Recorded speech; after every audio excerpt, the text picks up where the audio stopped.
ക്രിസ്തുവിൻ്റെ ധന്യനാമത്തിൽ എല്ലാവർക്കും സ്നേഹവന്ദനം.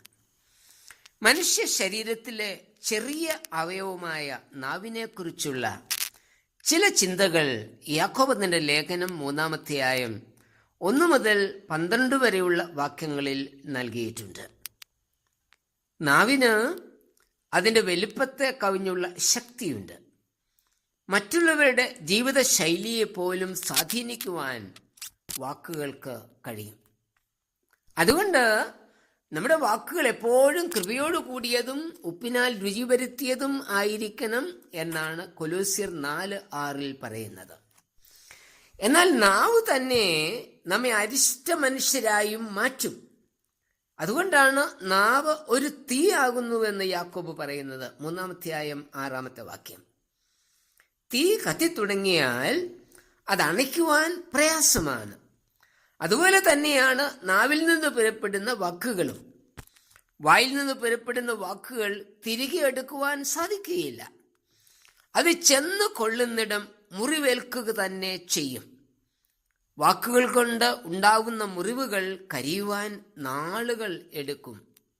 നാവ് അടങ്ങാത്ത ദോഷവും മരണകരമായ വിഷം നിറഞ്ഞതുമാണ്. 3-ാം അധ്യായം 8-ാമത്തെ വാക്യം. നാവിനെ നാം എങ്ങനെ ഉപയോഗിക്കണം എന്നതിന് കർത്താവാണ് നമുക്ക് മാതൃക.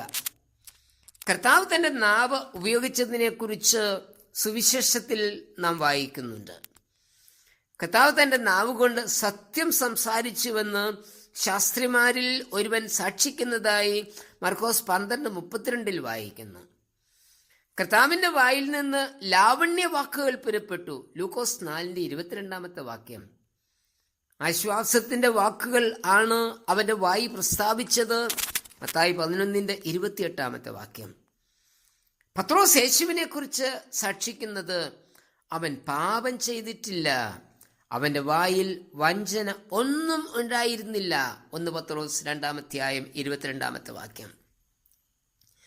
നാവിനെ നിയന്ത്രിക്കാതെയുള്ള ഭക്തിജീവിതം വ്യർത്ഥമാകുന്നു എന്ന് യാക്കോബിന്റെ ലേഖനത്തിൽ പറയുന്നു. നിങ്ങളിൽ ഒരുവൻ തന്റെ നാവിനെ കടിഞ്ഞാണിടാതെ തന്റെ ഹൃദയത്തെ വഞ്ചിച്ചുകൊണ്ട് താൻ ഭക്തനെന്ന് നിരൂപിച്ചാൽ അവന്റെ ഭക്തി വ്യർത്ഥമത്രേ. 1-ാം അധ്യായം 26 വാക്യം. നാവ് കൊണ്ട് നമുക്ക് 2 കാര്യങ്ങൾ ചെയ്യുവാൻ കഴിയും. 1, കർത്താവും പിതാവുമായവനെ സ്തുതിക്കാം. 2, ദൈവസാദൃശ്യത്തിലുണ്ടായ മനുഷ്യരെ ശപിക്കാം. 3-ാം അധ്യായം 9 വാക്യം. അതുകൊണ്ട് നമ്മുടെ വാക്കുകളെ നിയന്ത്രിക്കുവാൻ നാം പഠിക്കണം.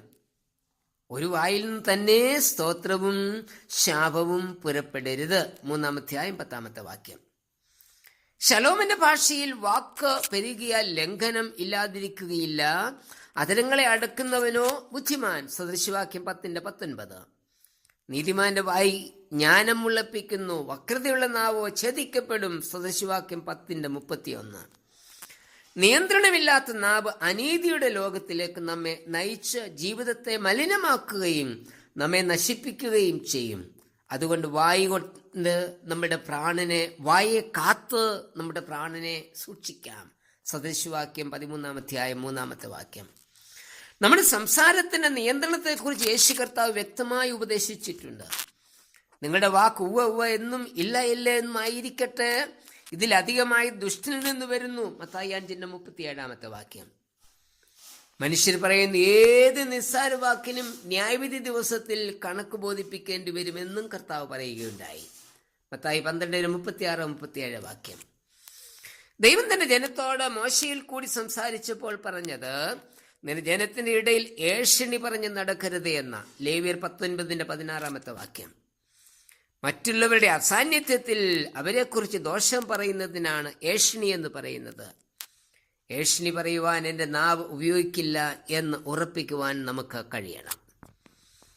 നാവിനെയോ മനുഷ്യർക്ക് ആർക്കും മെരുക്കുവാൻ സാധിക്കില്ല എന്ന് 3:8 പറയുമ്പോൾ നമുക്ക് എങ്ങനെ നാവിനെ നിയന്ത്രിക്കുവാൻ കഴിയും? പരിശുദ്ധാത്മാവിന് മാത്രമേ നമ്മുടെ നാവിനെ നിയന്ത്രിപ്പാൻ സാധിക്കുള്ളൂ. നമ്മുടെ നാവിൽ കൂടെ ചെയ്ത പാപങ്ങളെ ഏറ്റുപറഞ്ഞ് ഉപേക്ഷിച്ച് അതിനെ ദൈവത്തിന്റെ യാഗപീഠത്തിൽ സമർപ്പിക്കണം. അപ്പോൾ സ്വർഗത്തിൽ നിന്ന് അഗ്നി ഇറങ്ങി നമ്മുടെ നാവിനെ ശുദ്ധീകരിക്കും. യെശയ്യാവിന്റെ ജീവിതത്തിൽ അതാണ് സംഭവിച്ചത്. ഞാൻ ശുദ്ധിയില്ലാത്ത ആദരമുള്ള മനുഷ്യനെന്ന് യെശയ്യാവ് നിലവിളിച്ചപ്പോൾ സ്രാവുകളിൽ ഒരുത്തൻ യാഗപീഠത്തിൽ നിന്ന് തീക്കനലെടുത്ത് യെശയ്യാവിന്റെ വായ്ക്ക് തൊടുവിച്ചു. അവന്റെ വായി ശുദ്ധീകരിച്ചു. യെശയ്യാവ് 6:5-7 വരെ. ഈ ഒരു ശുദ്ധീകരണമാണ് നമുക്ക് നമ്മുടെ നാവിനും ആവശ്യം. നമ്മുടെ നാവിനെ ദൈവത്തിന്റെ നിയന്ത്രണത്തിന് ഏൽപ്പിച്ചു കൊടുക്കാം. സങ്കീർത്തനക്കാരൻ പറയുന്നത്, ദോഷം ചെയ്യാതെ നിന്റെ നാവിനെയും വ്യാജം പറയാതെ നിന്റെ അധരത്തെയും കാത്തുകൊള്ളുക. ദോഷം വിട്ടകന്ന് ഗുണം ചെയ്യുക, സമാധാനം അന്വേഷിച്ച് പിന്തുടരുക. 34-ാം അധ്യായം 13-14 വാക്യങ്ങൾ.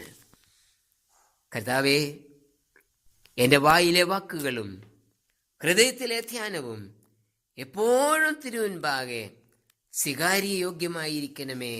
ആമേൻ.